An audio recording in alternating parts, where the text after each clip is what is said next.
For some analysis, let me turn to William Lawrence, the professor of political science and international affairs at American University here in Washington. Professor, walk us through what will happen in court. Today, they'll simply take his fingerprints and he'll be arraigned, meaning basically the formal process of the thing after the arrest. So you're arraigned in court and then you leave.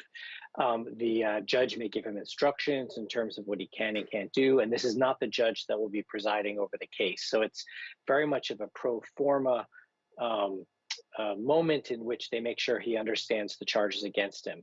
But this is monumental. I mean, this is the first case against him for actions that he took as president. And in that same courtroom, most of the 1,000 people that were arrested and 500 that have gone to jail were tried for the same crimes he is alleged here to have directed them to commit. So, all right, so let me just go back to what we're going to see in court. Will Trump have to enter a plea? I believe so. Again, this is the arraignment, so it's up to the judge what he has to do and not do. But they will not be taking a picture. They'll use a stock photo. He's going to be snuck in, I guess, a basement or a side entrance, so he won't be seen by the press. The fingerprints will be given so that they're sure it's him. And in the equivalent in New York, he did go into the courtroom and receive some instructions. Whether or not there's a plea, I'm not sure whether he has to enter one today. Professor, Trump's attorneys have blasted this indictment as an attack on free speech. Is it? Absolutely not. So Trump is free, as he does every day, to claim that the election was stolen, which isn't true, but he claims it. He's free to make all kinds of claims. But if I speak and conspire with you to do something, that's not free speech.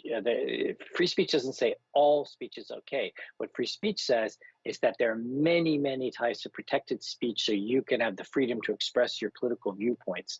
But this is, even as his own attorney general and many Republican lawyers say, a ridiculous defense, along with his other defense that he was just following the advice of his lawyer.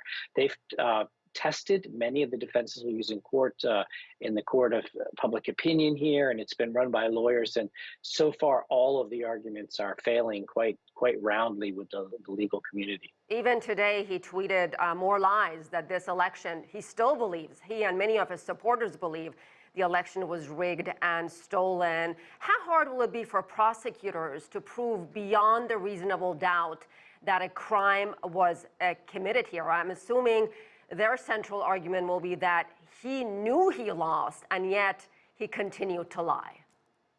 So there's a huge amount of evidence that he knew he lost. That will be easy. And there are many things he's quoted saying that witnesses will confirm that he said, like when he told Mike Pence during the crisis, "You're being too honest." And so that shows knowledge of guilt, telling the guy who's not taking his orders that he's being too honest, i.e. too lawful. One of the really interesting aspects of this case is it touches 6 or 7 different states where they had the fake electors that were put forward.